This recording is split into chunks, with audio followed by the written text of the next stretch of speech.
While I love to make all of my clothes, I especially love to make pants because then I know that they fit perfectly. I'm Linda Lee, and I'm with the Sewing Workshop Pattern Collection. I'm an author, and I'm an online teacher. I love sewing with silks, but I tell you, it's pretty tricky sometimes, and especially when you hem them. So I'm going to show you two great ways to hem silks in a very narrow fashion.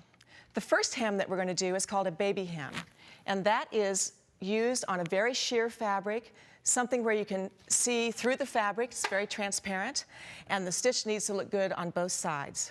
So we start by stay stitching a line of stitching, just regular stitch length, through a single layer of fabric. And that's at the finished hemline, whatever the length of your garment should be. So once I determine the stay stitching line, then I want to what we call edge stitch. And I have an edge stitching foot on the machine here. I have moved the needle position to the left 2 or 3 little clicks, and I'm folding this using that stay stitching line as my guide. So my job is just to sew as close to that folded edge as I can. I love these gizmos on the sewing machines these days where it cuts it for you. Love that. Now, I want to be able to trim away the excess so that I have very little fabric next to that stitching.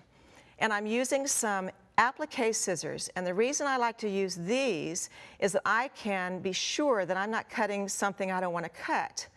And notice that I'm using what's called a third hand, or sometimes called a bird and clamp. It's a clamp that attaches to your table, and the bird is what holds your fabric taut so that you can get really close to this stitching and trim off the excess. Then once I have trimmed it, I have the 2 rows of stitching that you can see on the wrong side of the fabric. I'm going to turn this one more time. I've left that needle position in the left position. I'm still using that edge joining foot. And one of the nice things is once you set your needle position over, you can put that into memory so that you don't have to remember how many stops and starts you have on that. So you can see I, again, am turning this to just a very narrow, about 1/8 of an inch, and stitching as close as I can to that fold.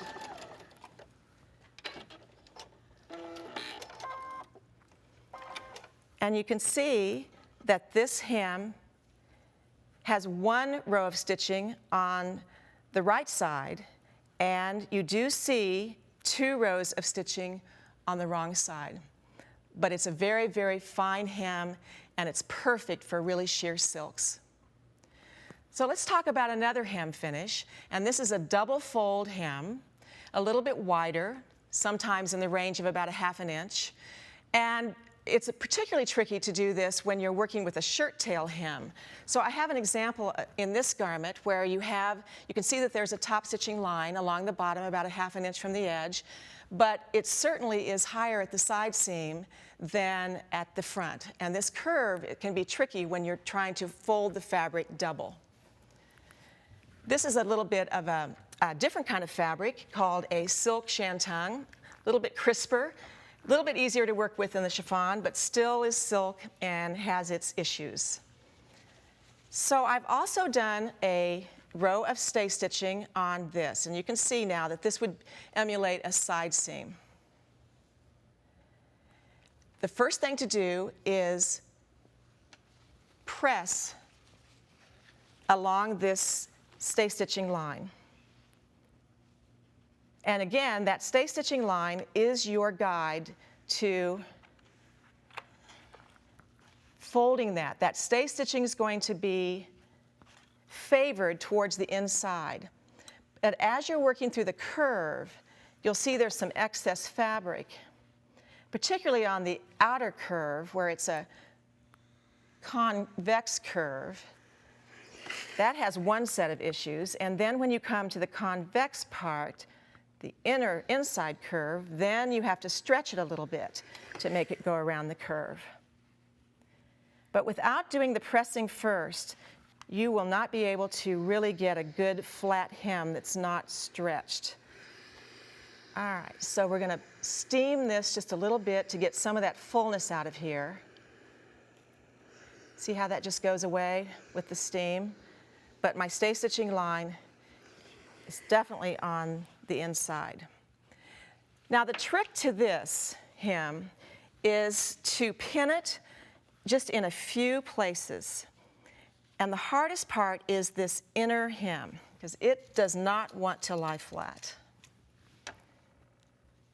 So I use on silks a glass head silk pin, a very delicate, precise pin.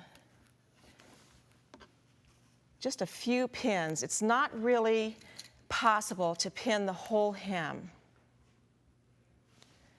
And this is the hardest part, where there's too much fabric. You think, oh, that'll never work.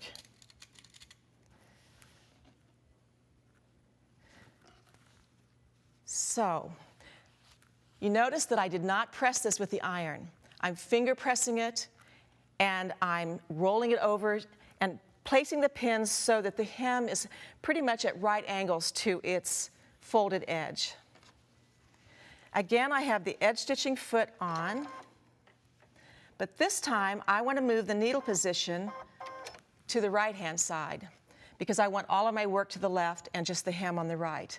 So I'm going to move this needle position a few notches to the right. And I could put this into memory if I wanted to. I might take a stitch or two just to make sure I'm on the edge. But the little blade on the front of the presser foot is your indicator that you're always going to stitch evenly from that inside folded edge. Now the other feature that you're going to want is the needle down position. So you want to just sew a little bit at a time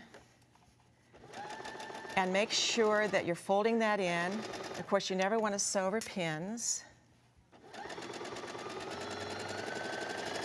And that's just laying right in there. Now here's where you need to give this a little tug.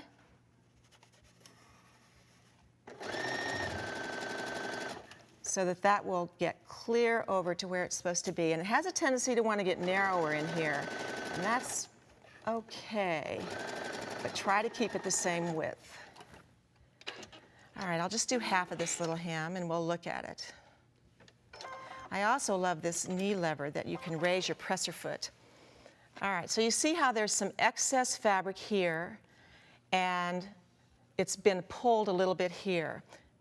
So I'm going to take this to the iron and give it a little steam.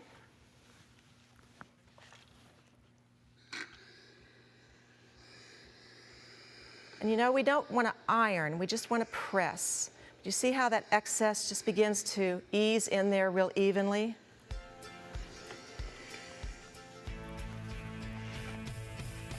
And now you have a great shirt tail hem. Two great hems for silks.